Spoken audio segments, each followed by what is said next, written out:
All right, hello, Maple Ridge CRC Church family. I'm here with Tomas Axeland, and as COVID-19's unfolded, I think it was last week, I asked Tom, he said, hey Tom, what lessons can we learn from church history? This is obviously not the first time that God's people have lived in the midst of a pandemic, an outbreak, whether regional or in this case across the globe.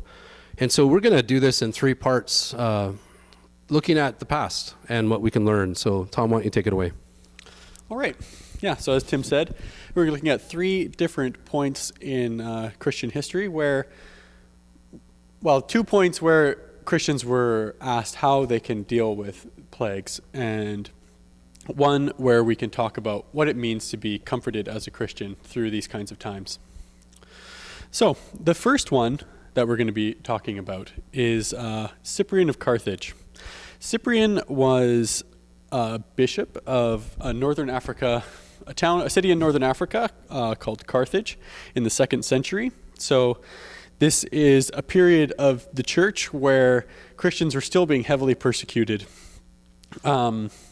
Cyprian himself was persecuted unto death, and during this time as a bishop, he dealt with a plague that would have been similar to what we would know as Ebola. He memorably gave a description of this disease, which is still used today to understand how these things have changed over time. His reaction to the plague was so heroic that it eventually became known as the Plague of Cyprian. And the way that him and his fellow Christians confronted the plague without fear of death, with strident courage, many sociologists today look at these kinds of events as the reaction that eventually changed the Roman Empire, converting it to Christianity. Yeah, that's pretty exciting. So Northern Africa. Modern day, where would Carthage be? Oh no, you're putting my geography on. Libya? Is it kind of the Libya area? I think so, around there, yeah. Yeah, okay, great. So what can we learn from Cyprian? So when Cyprian was questioned about these things, he wrote a treatise called On Mortality.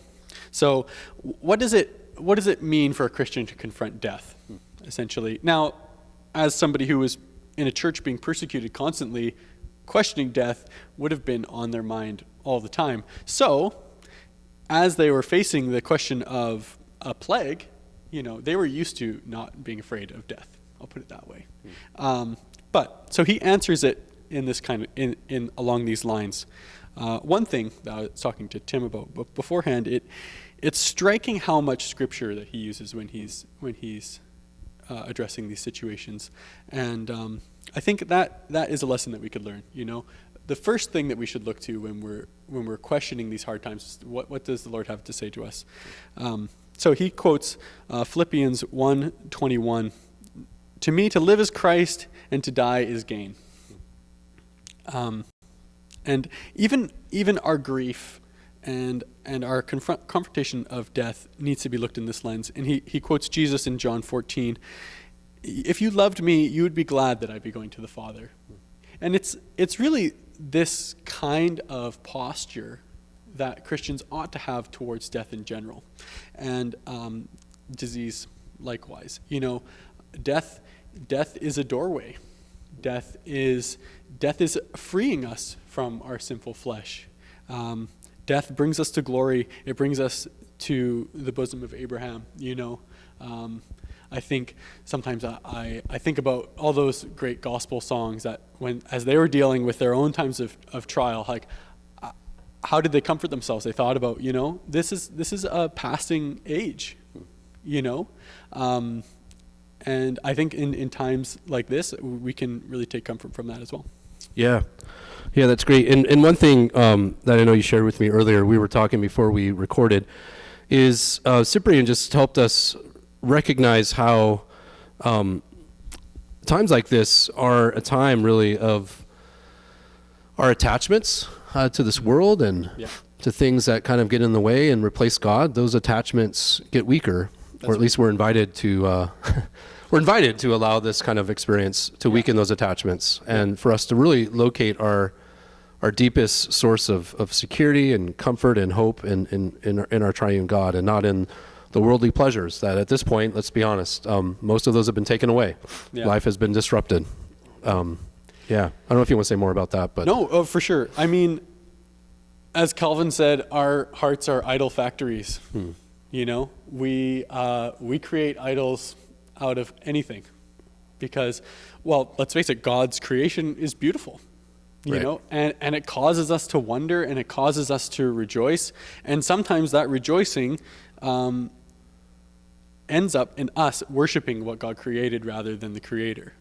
And in times like this, it unmasks those idols that we have in our life. One of those idols, which is being unmasked right now, is our own mortality, our own health. You know, if we put our trust in our health, you know, eventually it's going to give up. yeah, And if we put our trust in God, that will never give away. Yeah. So, yes, our lives are a gift of God. And yes, they're worthy of worshiping God for the gift that he gives us. But, you know, God uses times like this, these times of testing, these times of trial, to take off the masks of the idols that we have in our life. And I think now is that time. yeah. We see how frail we are. Yeah, exactly. Yeah. Yeah. You also mentioned that the time of the plague for Cyprian was a time of testing to see whether or not, Christians would love as they were called to love. Do you want to say more about that? Yeah. Cyprian gives a fairly lengthy quote, but I think it is worth mentioning here. I'll read it out. Beloved brethren, what is it? What a great thing it is, how pertinent, how necessary that pestilence and plague, which seems horrible and deadly, searches out the righteousness of each one, and examines the minds of the human race to see whether they who are in health tend to the sick, whether relations affectionately love their kindred, whether masters pity their languishing servants, whether physicians do not forsake the beseeching patients, whether the fierce suppress their violence, whether the rapacious can quench their ever insatiable ardor of their raging avarice even by the fear of death, whether haughty bend their neck, whether the wicked soften their boldness, whether when their dear ones perish, the rich even bestow anything. Here, Cyprian, he calls out a number of these idols that we were talking about. Yeah. You know, and sometimes we need these things to just point it out to us. We wouldn't have recognized it otherwise. We would have thought, oh, you know, I'm not actually afraid of death. I would welcome it. Right. And then you watch the news and you think, yeah, I'm afraid of death. Right. You know, yeah, I am. I don't want this to happen to me.